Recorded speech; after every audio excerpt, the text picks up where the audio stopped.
Hello my dear friends, कैसे हैं आप सभी। मैं आप सभी का दोबारा अपने चैनल पे स्वागत करती हूँ। दोस्तों, नवरात्रि में हम माता दुर्गा के 9 रूपों का तो वर्णन पहले ही कर चुके हैं, लेकिन दिन चौथे और पांचवे हम माता के कौन से रूप की पूजा एवं आराधना करते हैं, चलिए जानते हैं इस वीडियो में।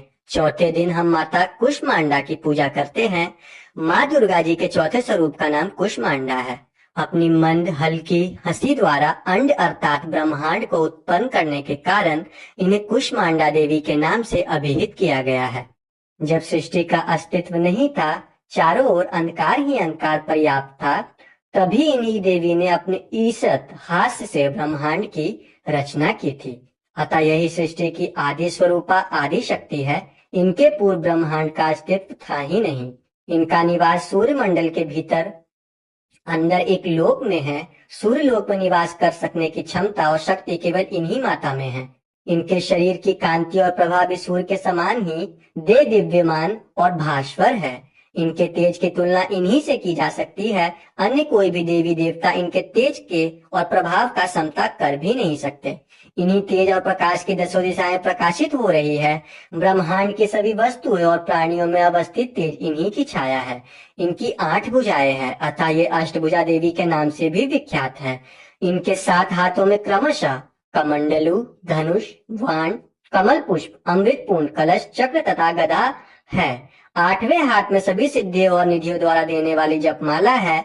इनका वाहन सिंह है। संस्कृत भाषा में कुष्मांड कुम्हीड़ को कहते हैं। बलियों में कुम्हीड़ की बलि इन्हें सर्वाधिक प्रिय है। इस कारण से इन्हें कुष्मांडा देवी कहा जाता है। नवरात्र के पूजन के चौथे दिन कुष्मांडा देवी के स्वरूप की ही उपासना की जाती है। इस दिन साधक का मन अनाहत चक्र में अवस्थित होता है। अतः इस दिन इन्हें अत्यंत पवित्र और अक्षल मन से कुष्मांडा देवी के स्वरूप को ध्यान में रखकर पूजा उपासना के कार्य में लगना चाहिए। माँ कुष्मांडा की उपासना में भक्तों के समस्त रोग विनष्ट हो जाते हैं। इनकी भक्ति से आयु, यश, बल और आरोग्य की वृद्धि होती है। माँ कुष्मांडा अत्यल्प सेवा और भक्ति से भी प्रसन्न होने वाली है। यदि मनुष्य सच्चे हृदय से इनका शरणागत बन जाए तो फिर उसे अत्यंत सुगमता से परम पद की प्राप्ति हो सकती है। हमें चाहिए कि हम शास्त्रों पुराणों में वर्णित विधि विधान के अनुसार माँ दुर्गा की उपासना और भक्ति के मार्ग पर अनिहर्ष अग्रसर हो। माँ के भक्ति मार्ग पर कुछ ही कदम स्वरूप संसार उसके लिए अत्यंत सुखद और सुगम बन जाता है। माँ की उपासना को मनुष्य को सहज भाव से भव सागर पार करने के उतारने के लिए सर्वाधिक सुगम और श्रेयस्कर मार्ग है। माँ कुष्मांडा की उपासना मनुष्य को आधियों व्याधियों से सर्वथा विमुक्त करके उसे सुख, समृद्धि और उन्नति की ओर ले जाने वाली है। अतः अपनी अलौकिक परलौकिक उन्नति चाहने वालों की उनकी उपासना में सदैव तत्पर रहना चाहिए। दोस्तों, नवरात्रि के 5वें दिन हम माता के स्कंद माता स्वरूप यानी उनके स्कंद माता की हम पूजा एवं आराधना करते हैं। तो चलिए थोड़ा उनके बारे में भी जानते हैं। माँ दुर्गा जी के 5वें स्वरूप को स्कंद माता के नाम से जाना जाता है। ये भगवान स्कंद कुमार कार्तिकेय के नाम से भी जाने जाते हैं। यह प्रसिद्ध देवासुर संग्राम में देवताओं के सेनापति बने थे। पुराणों में इन्हें कुमार और शक्तिधर कहकर इनकी महिमा का वर्णन किया गया है। इनका वाहन मयूर है, अतः इनके मयूर के वाहन के नाम से भी अभिहित किया गया है। इन्हीं भगवान स्कंद माता की होने के कारण माँ दुर्गा जी के इस 5वें स्वरूप को स्कंद माता के नाम से जाना जाता है। इनकी उपासना नवरात्रि पूजा के 5वें दिन की जाती है। इस दिन साधक का मन विशुद्ध चक्र में अवस्थित होता है। इनके विग्रह में भगवान स्कंद जी बाल रूप में इनकी गोद में बैठे हैं।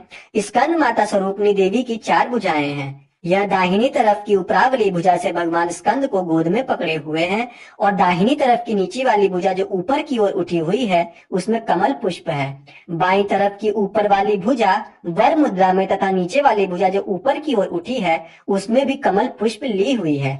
इनका वर्ण पूर्णतः शुभ है। यह कमल के आसन पर विराजमान रहती है। इसी कारण से इन्हें पद्मासना देवी भी कहा जाता है।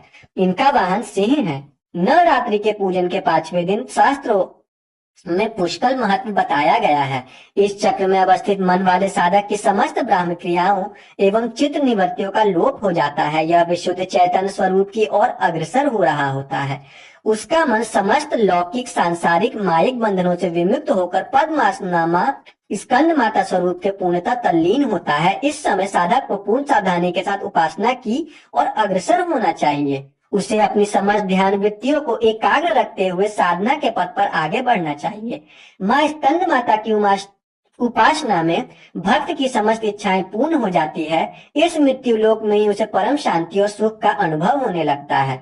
उसके लिए मोक्ष द्वारा स्वतमेव सुलभ हो जाता है। स्कंद माता की उपासना में बाल रूप स्कंद भगवान की उपासना भी स्वयमेव हो जाती है। यह विशेषता केवल इन्हीं को प्राप्त है, अतः साधक को स्कंद माता की उपासना की और विशेष ध्यान देना चाहिए। सूर्य मंडल की अधिष्ठात्री देवी होने के कारण इनका उपासक अलौकिक तेज एवं कांति से संपन्न हो जाता है। एक अलौकिक प्रभा मंडल अदृश्य भाव से सदैव उसके चतुर्दिक पर्याप्त रहता है। यह प्रभा मंडल प्रत्येक क्षण उसके योगक्षेम का निर्वहन करता है। अतः हमें एकाग्र भाव से अपने मन को पवित्र रखकर देवी माँ की उपासना और उनके शरण में अनेक प्रयत्न करना चाहिए। इस घोर भव सागर के दुखों से मुक्ति पाकर मोक्ष का मार्ग सुलभ बनाने का इसमें एक अत्यंत उपाय कोई दूसरा है ही नहीं। तो दोस्तों, हम स्कंद माता के बारे में अब जान चुके हैं और मैं आपसे सभी से अनुरोध करूंगी, आप इस नवरात्रि माता के रूप का ध्यान करें, वर्णन करें, उनकी आरती करें और अपनी मनोकामनाओं को उनके सामने हाथ जोड़कर मांगे। मैं दोबारा आप सभी के सामने एक नई वीडियो लेकर उपस्थित होती हूँ। तब तक के लिए बाय बाय दोस्तों।